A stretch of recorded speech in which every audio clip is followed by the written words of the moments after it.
So in today's episode, we're going to be doing a little catch can installation for the TJet.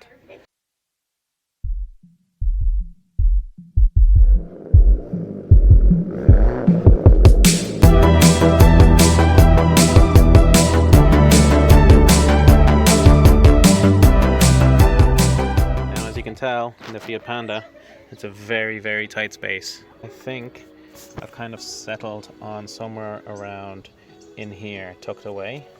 Now I know it's kind of out of the way and a bit difficult to service, but I want to make a bracket that I can untighten quite easily so I can lift it out of here, in and out, and that way service the catch can that way. So it's a nice simple catch can, a couple of quid on probably 25 quid on eBay. You can get all sorts of them, AliExpress and stuff like that. I have the decanter kit, so I've gotten this from Crazy Garage on Facebook. These guys make these little end bits with this little kind of bracket, and you replace it for the decanter. I don't even know what this is called, just oil splitter differentiator, I don't know, but I'm going to be removing that. I'm going to be running AN10 lines because this is what Crazy Garage sell it as. You could probably go down a smaller size. I don't think AN10 is too necessary. It's quite a big line, very chunky line. As you can tell here, like, it's very thick. I think that's about it for now. So I want to do a little catch can installed because I know TJets, they love spitting out a lot of oil through the decanter into the turbo, and you get a lot of oil into going into the turbo. So I want to remove that, and yeah, so hopefully this will be a fairly straightforward swap. So yeah, I had these offcuts left over. They're all weatherproof, so yeah, that'll be fine in the engine bay and everything. And this is what I've come up with. So I've just kind of twisted this bracket, or well, yeah, bracket.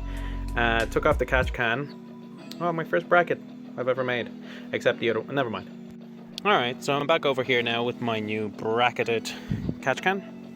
I'm going to see what the fitment is like, and we'll drill it in like that there.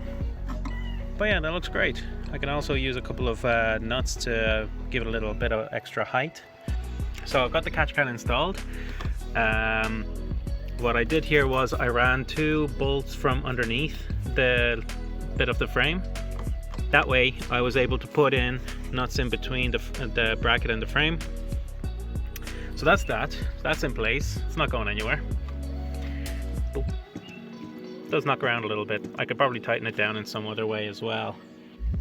I'm gonna keep cracking on this. And so to remove this decanter, there's actually 3 bolts holding it down, and they're like little squared off, I don't know what they're called, this kind of tool, but this is the kind of tool you're looking for. I bought one of these kits off of eBay. I've had it for ages. What size is this? M8. Size M8 of one of these. And it's actually already loose. So there you go, you can see a lot of oil in there. But of course it's connected to the intake pipe here. So and there we go. That's the whole unit removed. Sayonara. A little bit of deposits in there. I don't know whether that's the casting or it's actual deposits. Actually, we can try and see if we can remove that stuff. Yeah, that's all just nasty stuff in there. So yeah, now I'm going to bolt in the kit that I got from Crazy Garage. So this literally just plugs right in there. And there we go. That fits in there. Then we have our little bracket to stop it from falling out, going here. I don't know if this might be a bit too long now because we've removed the plastic, but let's see how low this goes. So now that shouldn't go anywhere at all. Awesome. We are going to put on our AN10 90-degree push on.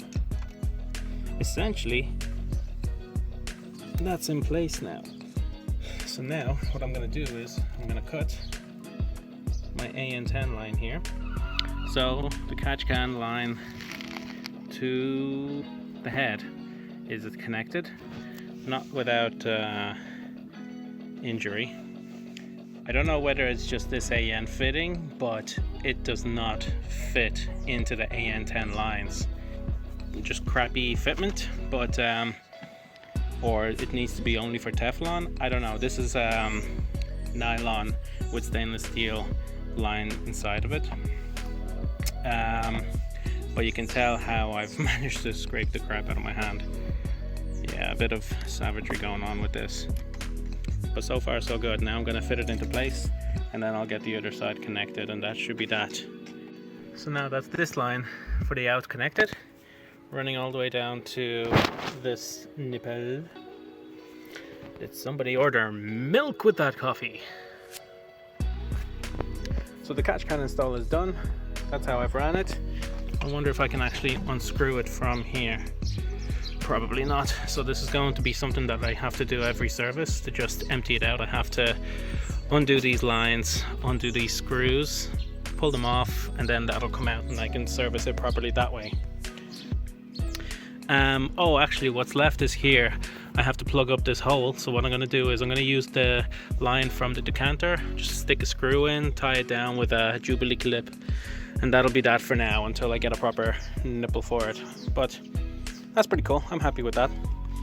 To be honest, like, I don't even think that AN10 lines are necessary here. This is a bit overkill in my opinion. I think you can do like AN6, AN8, because not a lot of kind of like oil and pressure builds up here. Maybe it does, maybe I'm wrong, I don't know, but I think something smaller could be done just as well. So now this is my gangster nipple cover thingamabob end cap that I've made. Big bolt from a Toyota, so we have a little bit of Toyota in this car now. A couple of Jubilee clips, and I cut off some of the piping from the original decanter, so now ta-da! So now I'm gonna make sure that the engine is running okay. Everything running smoothly. I don't feel any air coming through anywhere here, so I'm guessing that it is nice and tightly sealed, because I would expect a little bit of back pressure from the, or blow by and stuff like that from there, but no, it seems to be nice and tight. So I'm going to put the ram air kit back on, and I'm going to take it for a spin to make sure everything's okay. I'm not getting any lights on. This seems to be working all right. I've given it some revs, so it seems to sound pretty good. Yeah, I'm pretty happy with it. So I wanted to show you guys, after driving for a couple of kilometers, maybe, I don't know, about 100 kilometers, I literally have a swimming pool in here. Holy moly. This is how much crap is going into my engine. Water, fuel, and oil and everything. It's a swimming pool. That's about maybe, like, I can't even say how much. That's loads. Like, it's got some weight to it. Wow, that's bizarre. All that mayo. Somebody want a sandwich? So yeah, that's kind of like very surprising. I didn't realize there would be so much already. I thought I'd just be doing it every service that I do on the car, but it turns out there's a lot more than I expected. So I think from now on, this is something I have to check every maybe 100, 200 kilometers. But wow, I'm very shocked at that. I think it is like a lot of water and condensation that's built up in the head. Because like if I open this part of it up, normally I have mayonnaise. Question is, do I still have some after putting in the catch can? I probably do, just because this is where it captures. Yeah, look at all that mayo.